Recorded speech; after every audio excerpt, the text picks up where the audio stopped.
তোমরা নিশ্চয় অনেক ভালো আছো। দেখতে পাচ্ছ আমি আজকে পিঠা বানাবো। এটা আমার বাসায় ছিল আতপ চাল, সেটা আমি ভিজিয়ে রেখে পানি ঝরঝরা করে ব্লেন্ডার মেশিনে ভালো করে ব্লেন্ড করে নিয়েছি এবং এটা শুকিয়ে ঝরঝরা করে নিয়েছি এবং আটার সাথে সামান্য একটু আটার সাথে চালের গুঁড়োটা মিশিয়ে নিয়েছি। এখন আমি চিনি দিয়েছি মাঝখানে, দেওয়ার পর তাল আমি মাঝখানে দিয়ে দিলাম, সামান্য পরিমাণে প্রয়োজন যতটুকু লবণ দিলাম এবং এটা আমি সুন্দর করে মাখাচ্ছি। দেখো কি সুন্দর করে মাখাচ্ছি, একদম মিলায় ফেলতে হবে, অল্প অল্প করে তাল ঢালতে হবে আর মিলাতে হবে আটা চালের গুঁড়াটা। দেখো কি সুন্দর করে ঘুরাই ঘুরাই ঘুরাই ঘুরাই যেন পিঠাটা খুব সুন্দর হয়। এখানে পিঠা ফোলার মেইন উৎস যেটা, সেটা হচ্ছে তোমার নিজের হাতের উপরে ডিপেন্ড করছে। তুমি যে চালের গুঁড়া সেটা ভালো করে মাখাইতে পারতেছো কেমন করে, তার উপর নির্ভর করে সব কিছু। তো দেখো আমি অল্প অল্প করে তাল ঢালছি আর মাখাচ্ছি, তাল ঢালছি আর মাখাচ্ছি। হ্যাঁ, এটা আস্তে আস্তে যে একটা ইয়ে এসে যাবে, আটাটা ধরলেই যেন মানে নিচের দিকে গড়িয়ে পড়ে, এরকম একটা আটার মানে ময়দার একটা ইয়ে চলে আসবে। সেই পর্যন্ত আমরা তালটাকে ভালো করে মাখাতে থাকবো,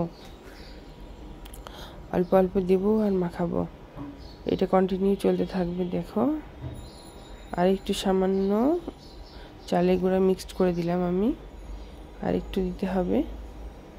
আমি চিনির পরিমাণ যেটুকু দিয়েছি তাতে আমাকে আরেকবার চেক করতে হবে যদি কম পড়ে। তো ভিউয়ার্স, আমার রেডি হয়ে গেল। এখন আমি চলে আসলাম রান্নাঘরে, তেল ঢাললাম, গরম হয়ে গেছে তেল, দিয়ে দিলাম পিঠা।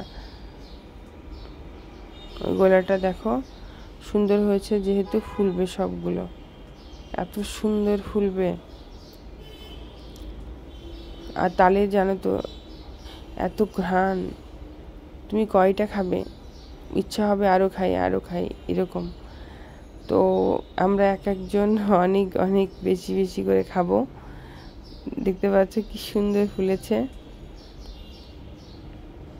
অসাধারণ। আলহামদুলিল্লাহ আলহামদুলিল্লাহ, অনেক সুন্দর।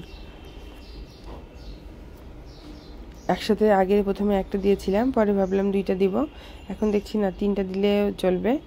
তো এখন আমি দেখো একটা দিচ্ছি আর দুইটা উঠাচ্ছি। ভিউয়ার্স দেখতে পাচ্ছ অনেক সুন্দর হচ্ছে। আমি এইভাবে একটা একটা করে পিঠাগুলো উঠাই ফেলবো। প্রতিটা পিঠাই অসাধারণ ফুলতেছে। একমাত্র একটাই কথা বললাম যে পিঠা বানাতে গেলে যেটা প্রয়োজন সেটা হচ্ছে তোমার বেশি সুন্দর মাখাতে হবে।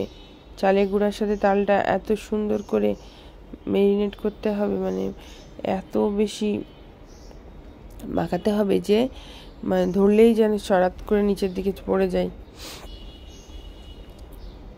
তো দেখতে পাচ্ছ অনেক সুন্দর ফুলেছে, বিভিন্ন ডিজাইনের, অটোমেটিক ডিজাইন। যেটা বসাচ্ছি যেটা দিচ্ছি সেটা একা একা নিজের মতো করে হয়ে যাচ্ছে ডিজাইন। আজকে হয়ে গেল পিঠা। আজকে আমরা সবাই মজা করে পিঠা খাবো। তো আমি এখন দেখবো পিঠাটার মধ্যেটা কেমন হয়েছে। দেখো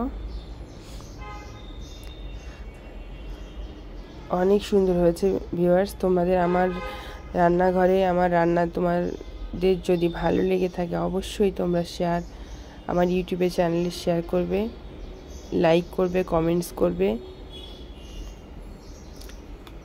ফেসবুকে চ্যানেলে অবশ্যই